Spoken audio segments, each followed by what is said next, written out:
जब जब जीवन में करने का, कर्तृत्व का अभिमान आने लगे, उस समय राम जी को याद करना।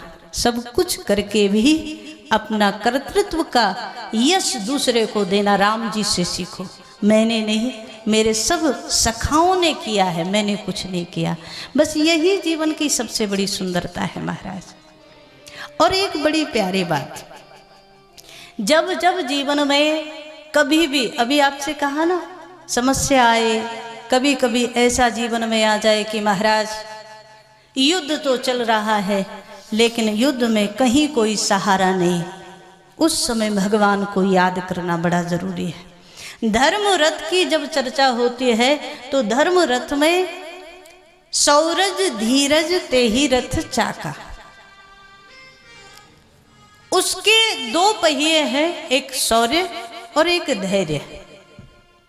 रथ के कितने पहिए होते हैं? दो होते हैं ना। एक पहिए पर कभी रथ नहीं चल सकता, दोनों पहिए, एक शौर्य एक धैर्य। लेकिन जब जब बात की जाती है, शौर्य मतलब वीरता, लेकिन जब जब शौर्य की बात की जाए तो आपको थोड़ा सा गंभीरता से सोचना। आपको लगेगा रावण भी बड़ा बलवान था, शौर्य मतलब वीरता, तो रावण कम बलवान था क्या? अभी अभी हमने कहा ना, रावण ने जहां तक ब्रह्मा जी की सृष्टि थी वहां तक आधिपत्य कर रखा था। कुबेर की लंका को भी छीन लिया महाराज, यक्षों को पराजित कर दिया। देवता सब, जिस समय रावण आता था स्वर्ग की ओर, उस समय जब देवता सुनते थे और रावण आ रहा है तो देवता लोग मेरु शिखर की गुफाओं में घुस जाते हैं। देवन तके मेरु गिरि खोहा। अच्छा, इसमें भी एक बड़ी सुंदर बात, किसी ने कहा कि मेरु गिरि की गुफाओं में जाकर क्या रावण वहां नहीं आ सकता था? रावण भी तो वहां आ सकता था ना। लेकिन सबसे बड़ी बात यह है कि देवताओं को इतना पता है रावण अहंकारी है, अभिमानी है, और अभिमानी के साथ एक समस्या है, वो झुक नहीं सकता। और जो गुफाएं होती है ना, गुफाओं का दरवाजा छोटा होता है, अंदर बड़ी होती है गुफाएं। आपने कभी कहीं देखा हो, दर्शन किया हो, तो गुफा जो है बाहर से छोटी होती है, अंदर बड़ी। तो अगर गुफा के अंदर जाना है तो झुक कर जाना पड़ेगा। और रावण अभिमानी है और अहंकारी, टूट सकता है, झुक नहीं सकता, ये निश्चित मानिए। तो देवता लोग कहाँ सुरक्षित हैं? कहाँ महाराज? स्वर्ग में भी सुरक्षित नहीं है, पर मेरु पर्वत की गुफाओं में देवता सुरक्षित हैं।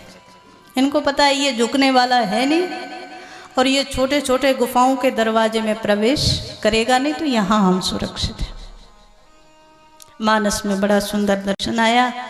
यदि हम शौर्य की बात करें तो रावण भी कम बलवान नहीं है, बड़े बड़े युद्ध जीते इसने। और कई बार तो हम लोग देखते हैं कई ऐसे भी योद्धा हैं जिन्होंने रावण को भी पराजित किया, लेकिन वो सब धर्म रथ में नहीं आते, धर्म रथ की गणना में उनको नहीं गिना जा सकता। बाली ने रावण को पराजित किया, आप लोगों ने कथा सुनी होगी।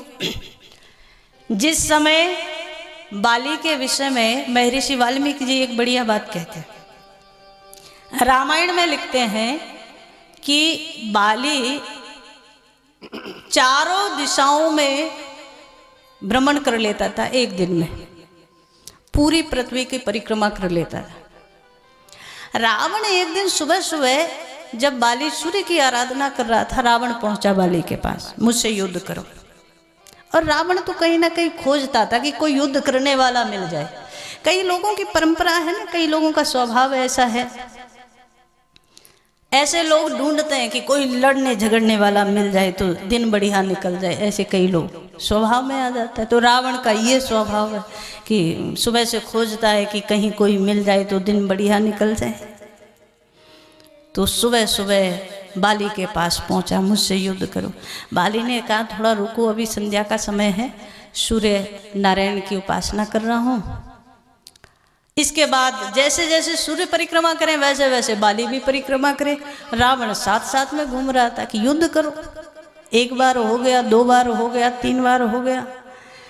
जब बाली माने ही नहीं किसी कारण से, तो फिर जब रावण नहीं माना तो बाली को भयंकर क्रोध आया और मानस में दर्शन आया कि बाली ने रावण को पराजित किया और पराजित करके अब अभी परिक्रमा बाकी रह गई थी।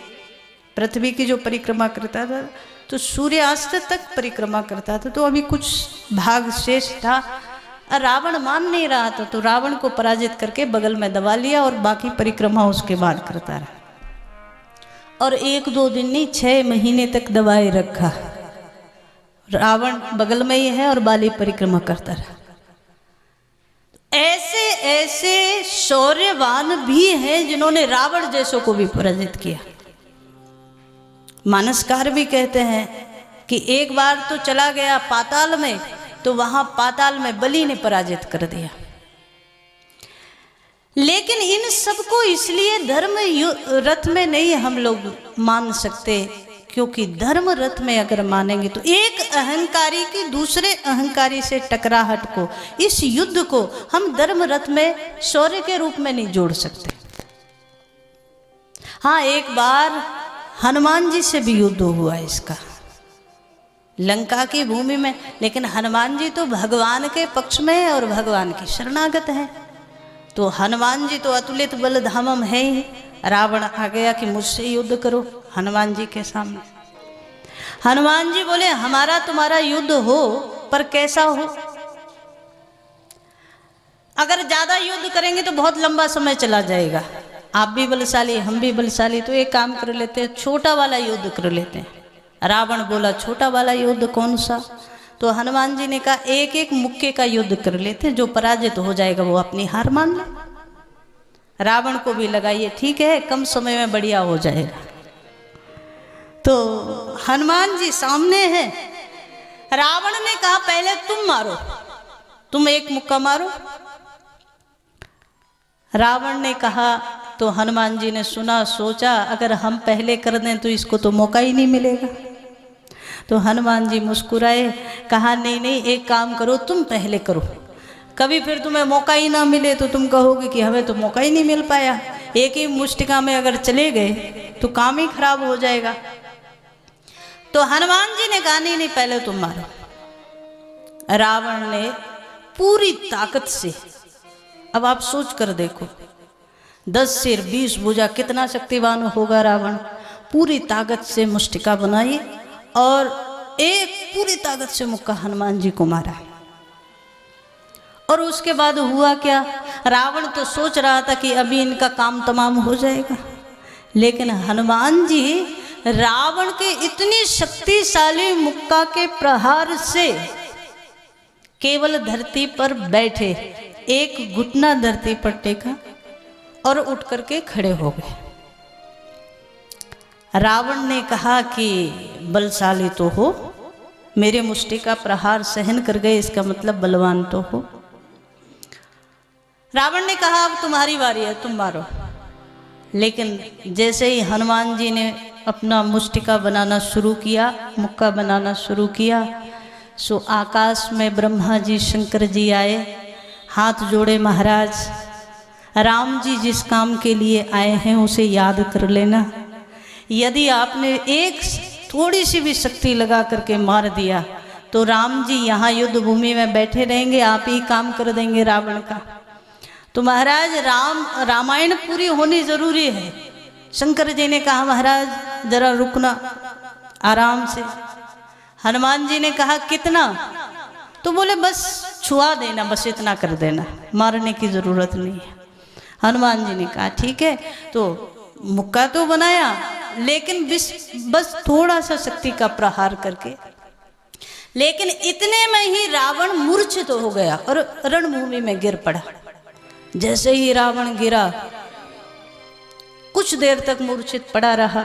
हनुमान जी वहीं खड़े रहे कि ये कहीं ऊपर ही तो नहीं चला गया, देख के जाऊं पहले। तो हनुमान जी खड़े खड़े उसके होश में आने की प्रतीक्षा कर रहे। जब ये उठा कपि बल विपुल सराहन लगा। हनुमान जी के शक्ति को सराहने लगा। आप में तो बड़ी शक्ति है,